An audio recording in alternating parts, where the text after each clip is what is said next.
이제 봄이 문 밖까지 찾아온 것 같습니다. 오늘도 굉장히 따뜻한 날씨죠.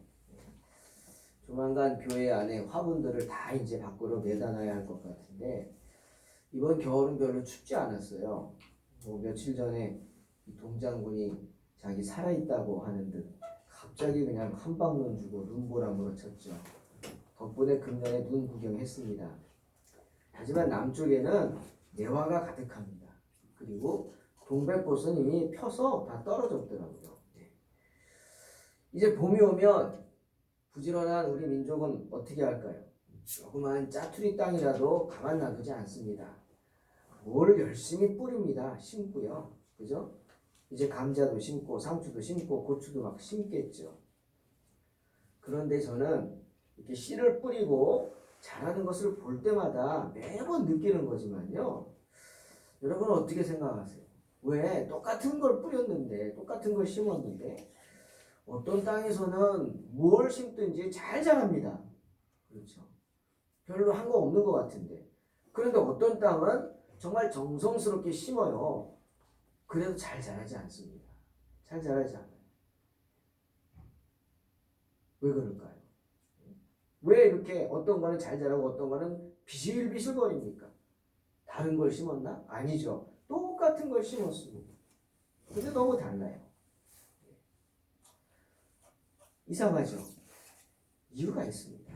뭘까요? 땅이 나쁜 거예요. 땅의 차이예요. 땅. 어떤 땅에 심었느냐는 거예요. 밭에 심은 거랑 이렇게 집 주변에 짜투리 화단 땅 같은 데 심은 거랑은 자라는 게 다르죠. 그렇죠? 그런데 주님은요, 우리에게 오늘 뭐라 그랬어요? 우리가 땅에 씨앗을 뿌리면은 100배 결실을 거둔다고 해요. 그리고 60배 거두고, 그리고 30배 거둔다는 거죠. 저는 그 말씀 볼 때마다 그런 생각해봐요. 왜 100배, 60배, 30배 이렇게 줄었을까? 여러분 그거 좀 생각해 보셨어요? 보통 올라가잖아요. 30, 60, 100 이렇게. 근데 주님은 100배, 60배, 30배. 왜? 기대치가 떨어지잖아요. 기대치. 충분히 너희는 100배의 결실을 거둘 수 있는데 우리가 그 말씀대로 하지 못해서 60배라도 거두게 해주겠다는 거지. 아니 60배도 안 되니까 그래 적어도 30배는 거두게 해주겠다고 그렇게 말씀하신 줄 믿습니다. 여러분 우리가 아무리 형편없어도요 30배의 결실은 거둘 줄로 믿습니다. 주님이 약속하신 거예요. 힘내라는 거죠. 고구마를 한 개 심었어요. 그러면 어떤 밭에서는 100개가 나오고 어떤 밭에서는 60개가 나오고 어떤 밭은 30개 나온단 말이에요. 결실한다는 거죠. 왜? 저나 여러분은 좋은 땅이기 때문에.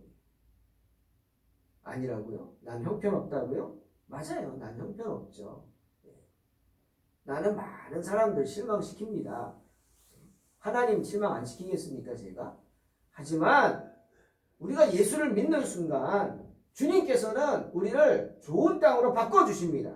할렐루야. 좋은 땅으로 변화시켜 주신다고요. 그러니 내가 형편없다고 내가 별로 좋지 않다고 낙심하지 마시기를 주의 이름으로 축원합니다.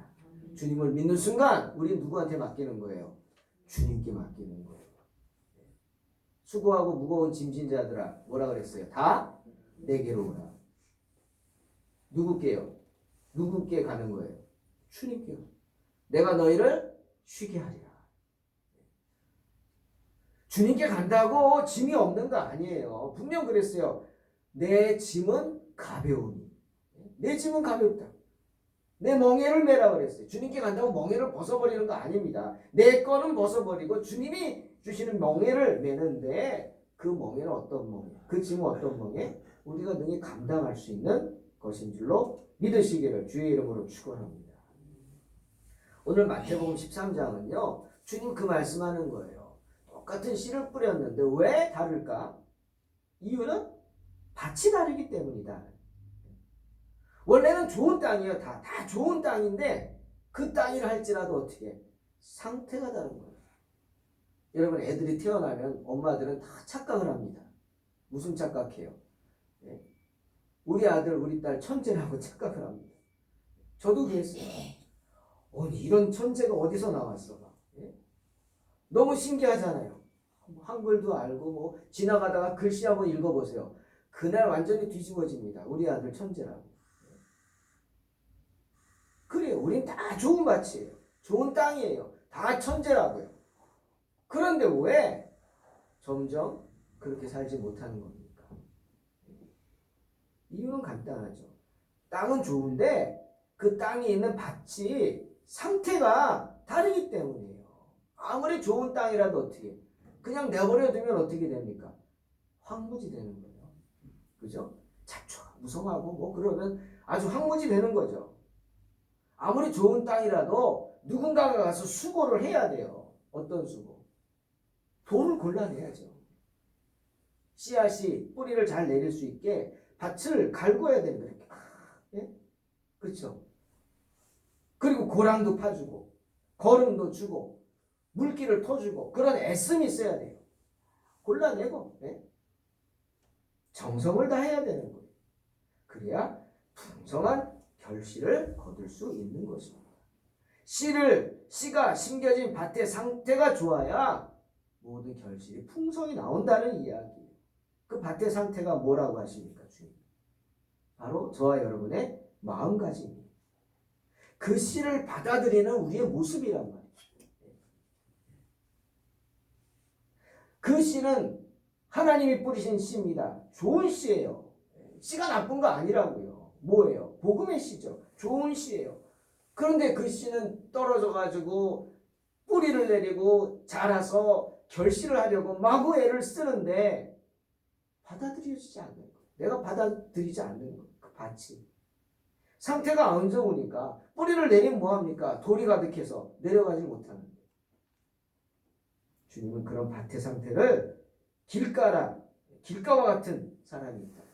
또 돌밭과 같은 사람이 있고 가시떨기가 무성한 곳에 그 땅이 가시떨기가 무성한 그런 사람이 있고 또 좋은 땅이 있다. 이렇게 오늘 말씀하십니다. 그런데 그 생각을 해봤어요. 말씀 준비를 하면서 분명히 마태복음 오늘 말씀이 있는 13장은 천국에 대한 비유를 주님이 하시는 말씀 많거든요. 근데 왜 천국 비유를 말씀하시면서 씨 뿌리는 비유를 하셨을까? 씨 뿌리는 비유와 천국이 무슨 상관이 있을까? 여러분 어떻게 생각하세요? 상관이 있을까요? 묵상해 보십시오. 씨 뿌리는 비유와 천국이 무슨 상관이 있나? 그런데요.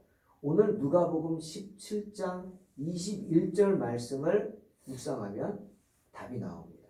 상관이 있어요.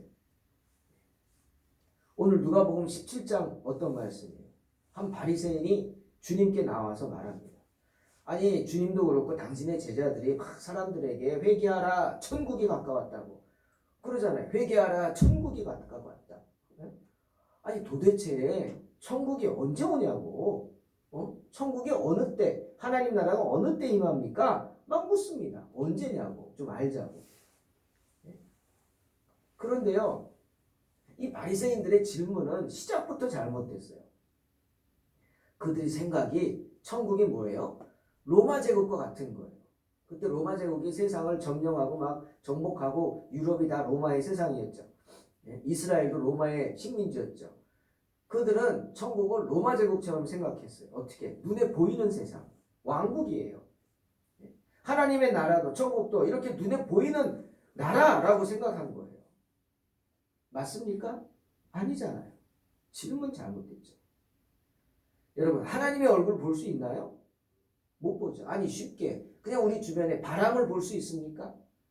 바람을 볼 수 있는 사람이 어디 있어요? 바람 못 봅니다. 단지 우리가 바람을 어떻게 할 수 있어요? 와서 부딪히는 거, 느낌과 머리카락이 막 흩날리는 거 보면서 바람이 부는구나 라고 하는 거예요. 바람은 볼 수 있는 게 아니에요. 바람은 느낄 수 있는 겁니다. 마찬가지로 하나님의 은혜를 볼 수 있나요? 아니, 하나님의 은혜 볼 수 없어요. 그러나 우리 볼 수 있는 게 있어요. 뭐예요? 하나님께 은혜를 받은 사람의 모습은 볼 수 있어요. 그죠? 아, 저 사람이 은혜 받았구나. 왜? 달라졌거든요. 그 삶의 모습이 변화됐거든요. 알 수 있는 거예요. 여러분, 하나님의 은혜는 이렇게 보여지는 것입니다. 천국은 그렇게 영적으로 우리에게 임하는 나라인 거예요. 우리의 삶의 모습 하나하나를 통해서 천국은 보여지는 것입니다. 그래서 오늘 하나님의 나라는 볼 수 있게 임하는 것이 아니다. 여기 있다, 저기 있다 못한다. 하나님 나라는 어디? 너희 안에 있다 라고 말씀하시는 겁니다. 그 말은 뭐예요? 이미 이 땅에 임했다는 거예요. 임했다는 거예요. 여러분, 바리새인들의 이 생각은요, 지금 저와 여러분의 머릿속에 있는 생각과 같아요. 왜 이렇게 생각할까? 우리는요, 어쩔 수 없어요. 우리는 시간에 매여 삽니다. 그죠? 공간에 매여 살아요. 우리가 이 세상에 사는 동안에 우리는 시간과 공간에 매여 살 수밖에 없어요. 하지만 천국은 시간도 없고 공간도 없어요. 시간을 누가 만들었어요? 하나님 만드셨죠. 제일 먼저 빛이 있으라. 누가 하셨죠? 하나님이 만드셨어요. 천지창조. 빛이 뭐예요? 시간이에요. 궁창이 나며라. 이 궁창이 나뉘는 게 뭐예요? 공간이에요. 우주를 만드신 거예요. 해와 달과 별을 만드시고. 그러니 우리가 이 세상에 사는 동안은 시간에 매여 살죠. 늙어갈 수밖에 없어요. 결국 우리는 이 육신의 끝이 있단 말이에요. 죽죠. 또 공간에 매여 살아요. 그러니까 우리 공간에 매여서 어쩔 수 없이 살아갑니다. 그러니까 어떻게 해요? 천국은 별다른 공간에 있는 세상이라고 사람들이 생각하는 거예요. 우리와 다른 별다른 공간에 있는 세상이다. 그렇게 생각하죠. 참 재밌는 게 비행기를 타고 가다 보면은 구름 위를 날잖아요. 그럼 구름들이 얼마나 제각각 모양입니까? 어떤 건 사람 모양 같기도 하고 코끼리 모양 같기도 하고 막 뒤지고 찾잖아요. 뭘 찾습니까? 나도 모르게 천국을 찾는 거예요. 네. 천국은 하늘 위에 있다고 생각하고 천국을 찾는 거죠. 저도 그렇죠. 모든 사람들이 이렇게 시간과 공간에 매여서 천국은 어떤 공간적인 의미로 받아들인다. 하지만 그렇지 않습니다. 천국은요, 시간과 공간에 매여 있는 나라가 아니에요. 또 하나, 천국은요, 주님 오늘 17장에서 말씀하시듯이 꼭 죽어야만 갈 수 있다라고 생각하십니까, 여러분? 아닙니다. 천국은 꼭 죽어서만 가는 것이 아니에요. 죽어야만 가볼 수 있는 것이 아니라고요. 죽어야만 맛볼 수 있는 것이 아니에요. 천국은 언제나 우리 가까이 있습니다. 할렐루야. 못 믿으시겠죠? 천국은 우리 가까이 있단 말이에요. 그래서 주님이 그랬어요. 하나님의 나라는 어디 있다고요? 너희 안에 있다고 그랬어요. 여러분, 이 의미가 뭡니까? 가까이 있다는 거예요. 언제든지 우리는 이 세상에서 천국을 경험하며 살아갈 수 있다는 거예요. 지난주에 목요일날 전 대전 현충원에 다녀왔어요. 지난주에 왔던 우리 그 사촌 누나가 그 외삼촌을 모시고 왔어요. 유고를 모시고 왔어요. 미국에서 돌아가셔서. 그래서 이제 현충원에 이제 안장을 하는 거예요. 그래서 이미 돌아가신 외숙모까지 모셔다가 이제 합장을 같이 하는, 어떡합니까? 같이 갔죠. 근데 그때 미국에서 누나랑 같이 왔다고 하는 어떤 그 목사님하고 선교사님이 같이 동행했어요. 같이 모시고 갔어요. 그래서 이제 잘 안장하고, 이제 저희 아버님한테도 잠깐 들러서 이제 보고, 그 다음에 이 선교사님이 러시아에서 선교를 오래 하셨더라고요. 그분이 이제 자기 부모님들도 여기 계시대요. 그래서 어떻게 갔습니까? 가자고 갔어요. 갔는데 못 찾는 거예요, 어딘지. 그래서 그냥 외국에 오래 계셔서 그런가 보다 했더니 이분 말씀이 돌아가셔서 여기 현충원에 안장을 하고 한 번도 안 와봤다. 뭐 이게 안 돼서 안 와본 게 아니라 그냥 안 왔다는 거예요. 그게 벌써 30년이에요. 30년 동안 한 번도 안 오고. 그래서 저 말을 듣고는 그래 선교사님들이 바쁘지 하면서도 괜히 좀 그랬어요. 좀 그렇다 그랬는데 제가 눈치가 그랬는지 얘기를 하는 거예요. 자기가 러시아에서 선교를 오래 하셨대요. 근데 아들이 둘이에요. 하나는 지금 큰 아들은 이스라엘에서 이제 히브리 대학 다니고 있다고. 그리고 또 하나 이제 아들이 있는데 이 아들을 러시아에서 잃었어요. 뭐 아픈 거를 물어보기는 그래서 본인이 얘기하는 것만 들었어요. 물에 빠져 죽었대요. 아들이. 물에 빠져 죽었는데 부모가 있는데 그렇게 된 거예요. 그러니까 막 놀래가지고 사람들 와서 막 이렇게 물에 빠진 아들을 꺼낸 거예요. 근데 이미 죽었어요. 그 아들을 껴안고 이제 사모님이 막 우는 거예요. 얼마나 기가 막히겠어요. 막 하나님한테 기도하면서 살려달라고 막 일어나라 깨라. 이미 죽었어요. 그러다가 이 사모님이 너무 그러다가 혼절을 해버린 거예요. 근데 그렇게 기절처럼 한 그 순간에 비몽사몽간에 환상을 본 거예요. 이 사모님. 눈을 뜨니까 내가 지금 죽은 아들을 안고 있는데 옆에 아들이 서 있는 거예요. 네? 여러분이 이해하고 들으세요. 이번에 이야기입니다. 죽은 아들을 내가 안고 있는데 물에 빠져 막 죽은 아들을 옆에 아들이 서 있어요. 막 우는 엄마를 보고 아들이 그러더래요. 엄마, 그거 내가 아니야. 그러더래요. 그거 내가 아니야. 난 이미 천국으로 갔어. 좋은 세상 갔어. 울지 마. 슬퍼하지 마. 우리 이제 만날 거야. 그러더래요. 그 말을 듣고 이 사모가 어떻게 됐어요? 그때부터 이제 스스로를 위로하는 그 얘기하는 거예요. 그러면서 목사님 여기 모신 분들이 어머니 아버지입니까? 아니잖아요. 그냥 기념하는 거죠. 아무것도 아니죠. 이미 천국에 가셨는데 너무 쿨하게 말씀하시더라고요. 이해는 했습니다. 하지만 우리가 정서상으로 쿨하진 않잖아요. 여러분, 천국은요 늘 우리와 가까이 있습니다. 정말 우리가 조금만 더 하나님 앞에 매달려 하나님의 은혜를 받으면 그런 천국과 같은 마음을 가질 줄로 믿습니다. 어떤 아픔이 있어도 하나님이 위로해 주실 줄로 믿습니다. 우리가 마음만 먹으면 언제든지 천국을 바라볼 수 있는 거예요. 우리가 어떤 마음을 가지고 우리의 당한 상황을 대처하느냐에 따라서 우리는 천국도 볼 수 있고 또 아니면 무서운 못도 가요. 지옥도 맛볼 수 있는 거예요. 내가 어떻게 마음 먹고 살아가느냐에 따라서 내가 어떤 신앙으로 살아가느냐에 따라서 내가 사는 이 세상이 천국도 될 수 있고 끔찍한 지옥도 될 수 있는 것입니다. 여러분 지난주 설교 기억나십니까? 우물안 개구리 한번 생각해 보세요. 우물안 개구리는요 우물 안이 천국이에요. 부족한 게 없잖아요. 네? 자고 싶으면 자고 먹고 싶으면 먹고 그냥 자기 세상이죠. 우물 안이. 빠져나갈 구멍 하나 없는 그 우물. 만약에 그 우물로 뱀 한 마리가 떨어지면 어떻게 될까요? 피할 길도 없는 우물에서 난리가 나겠죠. 순식간에 개구리가 알던 천국이 뭘로 변해요? 지옥으로 변해요. 그게 인생이에요. 그 우물에서 벗어나야 되는 거예요. 하지만 우물을 벗어나서 바깥 세상으로 나온 개구리는 어떻게 됩니까?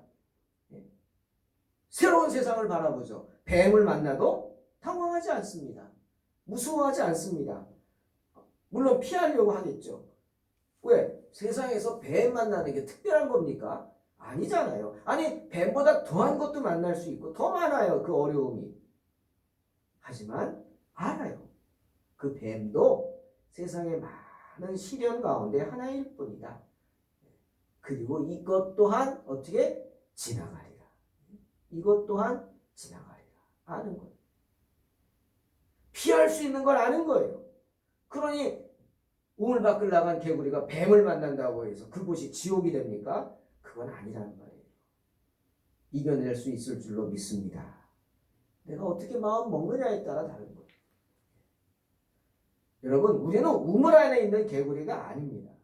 주님 우리 찬송에도 438장 했잖아요. 주 예수와 동행하니 그 어디나 하늘나라. 우리가 주 예수와 동행함으로 우리는 그 어디나 하늘나라를 바라볼 수 있는 겁니다.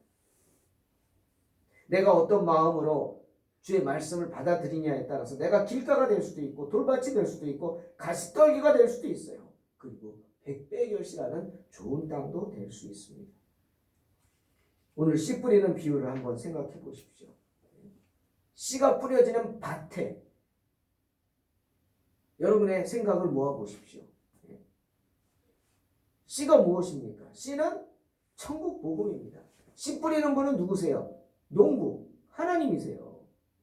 하나님이 좋은 천국 복음의 씨를 우리에게 뿌리는데 그 씨, 뿌려진 씨를 받아들이는 우리가 우리 마음의 상태가 어떠냐에 따라서 우리는 천국도 맛볼 수 있고 지옥도 맛볼 수 있는 겁니다. 자, 그 마음이 마음같이 길가와 같은 사람은 어떻게 됩니까?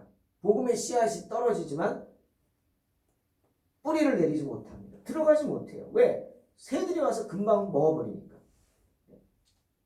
말씀이 전해지는 순간 금방 튕겨나가죠. 그 새가 뭐예요? 악한 자들이죠. 악한 자들. 악한 자들은 내가 복음을 듣지 못하게 합니다. 교회 가지 못하게 합니다. 하나님을 생각하지도 못하게 하고요. 하나님을 원망하게 합니다. 도리어. 하나님이 있는데 세상이 왜 이래?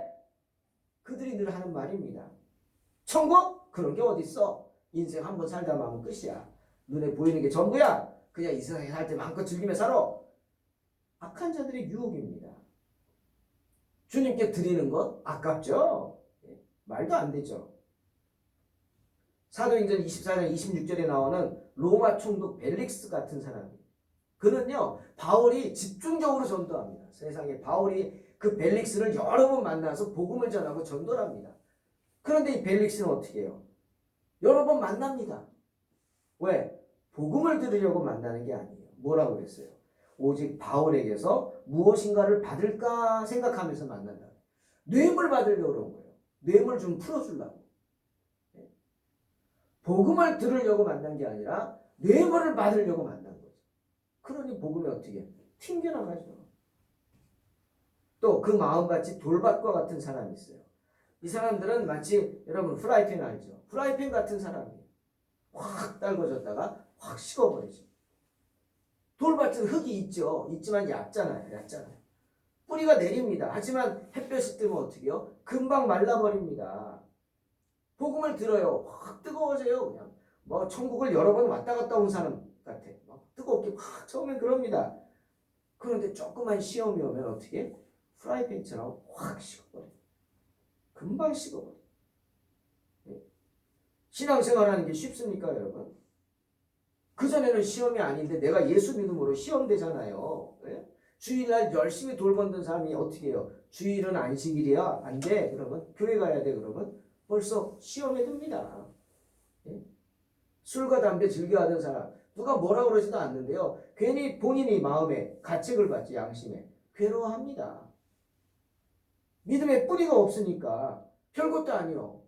여러분 뭐 담배 핀다고 지옥 가요? 그렇게 설교하는 목사 있습니까? 없습니다. 그건 자기의 마음이죠. 하나님 보시기에 안 좋다 싶으면 끊는 거고요. 담배 핀다고 교회 못 옵니까? 아니요. 오세요. 교회 안에서만 담배 피지 않으면 됩니다. 별것도 아닌 겁니다. 그거는. 근데 그런 것들로 시험 들죠. 왜? 뿌리가 없으니까. 아나니아와 삽비라 사도행전 5장에 그런 사람이죠. 그냥 요셉이 막 이렇게 자기 밭을 팔아서 하나님께 드리는 걸 보니까 성도들이 막 칭찬하고 막 그러니까 자기들도 칭찬 받으려고 확 달고 그랬죠. 나도 바친다고 나도 내가 바치는데 이거 바치겠다고. 근데 막상 밭을 팔아버리니까 돈이 보이잖아요. 돈이 아까운 거예요. 그래가지고 일부를 떼어 숨깁니다. 베드로 말대로 성령을 속인 거죠. 그러다 어떻게 됩니까? 급살을 당하잖아요. 프라이팬 같은 사람이. 안타까운 이야기죠. 또 가시떨기 같은 사람은 어떤 사람들이요? 그냥 웃자라기만 합니다.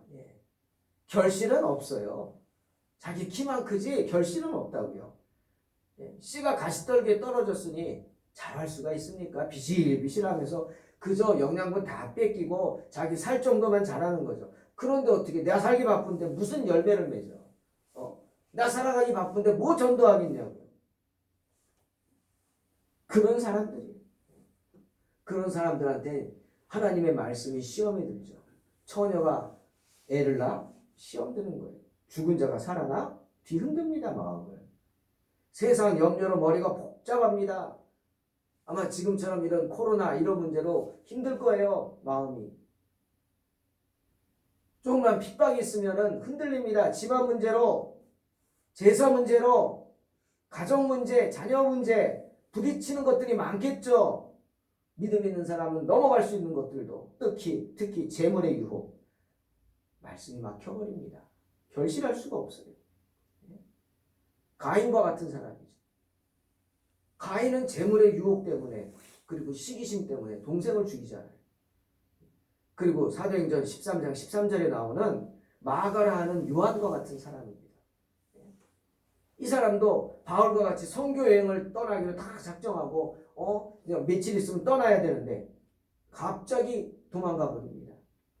왜? 선교 여정 가운데 있을 어려움을 듣고는 알고는 마음이 변해서 밤빌리아에서 도망가 버려요. 이런 분들이 가시떨기 같은 사람. 하지만 마음밭이 좋은 땅과 같은 사람들은 100배의 결실을 합니다. 여러분 좋은 땅이 뭐예요? 옥토죠.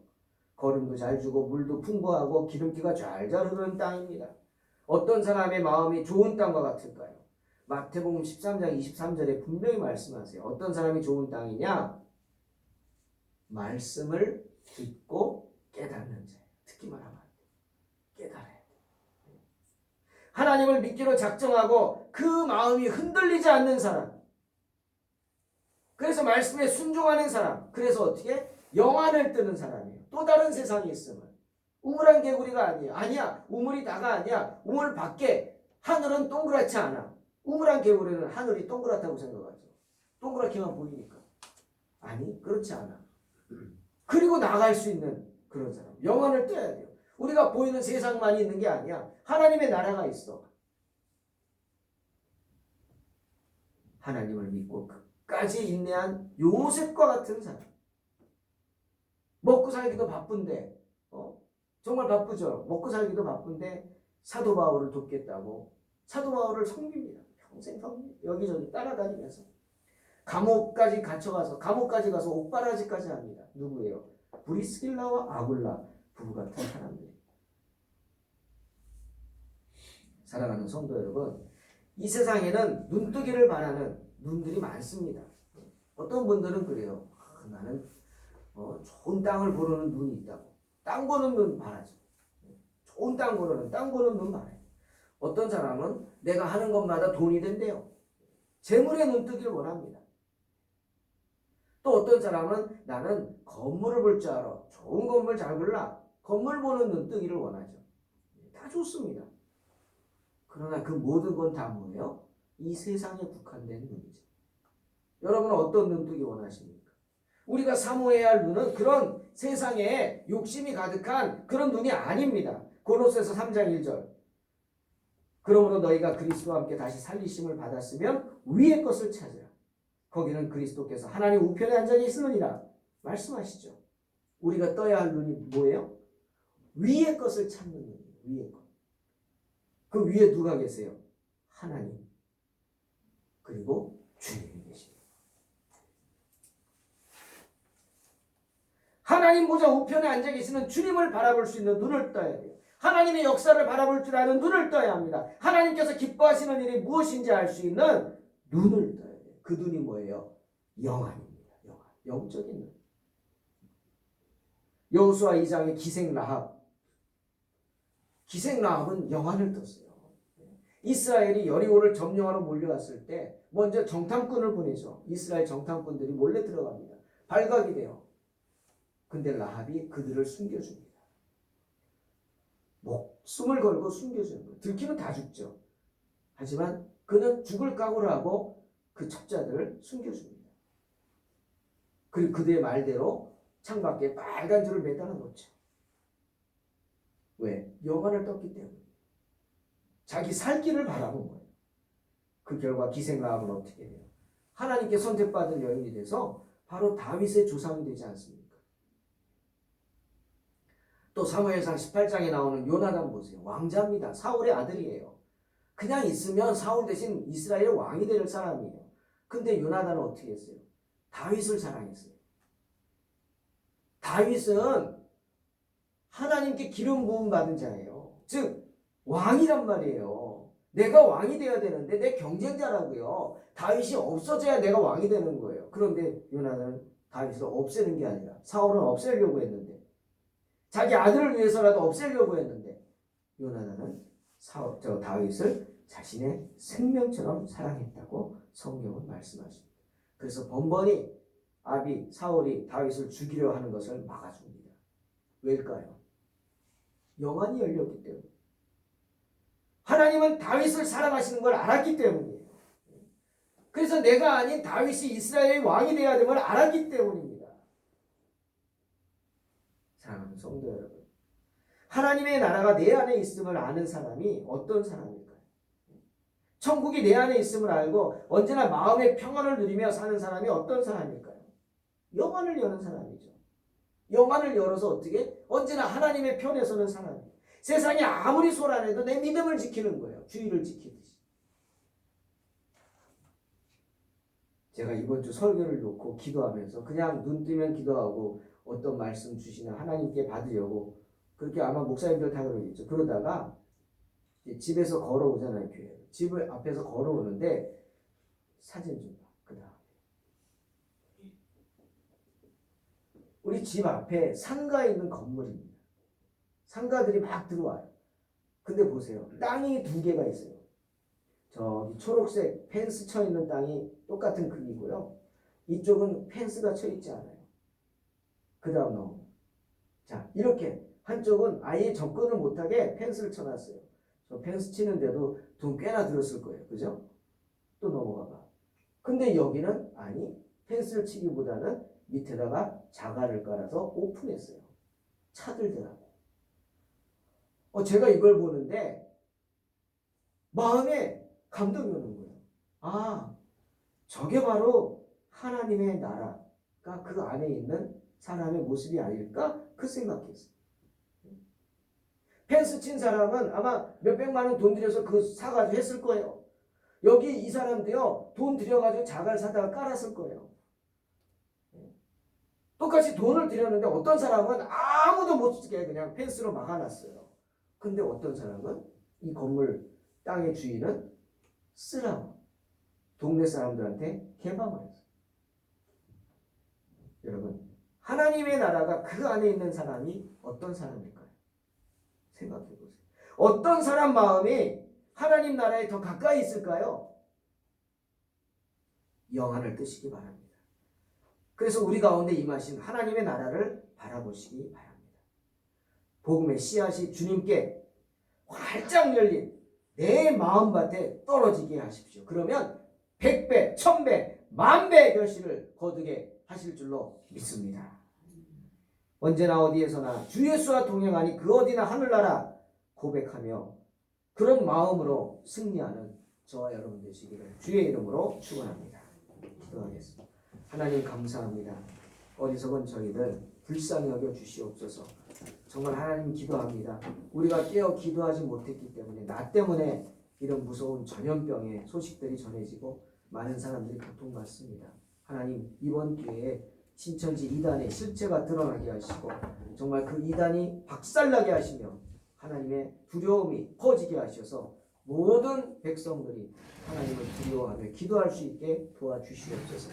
저희들을 전염병으로부터 지켜주시고 교회를 폐하려고 하고 모이기를 폐하려고 하는 그런 악랄한 사람들의 괴계에서 벗어나게 하시고 하나님 이 나라를 지켜주시고 이 나라 백성들을 지켜주시고 하나님 중국과 이북도 지켜주시고 세계 모든 곳에 흩어져 있는 그 바이러스들이 주님의 그 뜨거운 광선으로 다 녹아내려버리게 축복하여 주시옵소서. 감사드리며 예수님의 이름으로 기도하옵나이다. 아멘.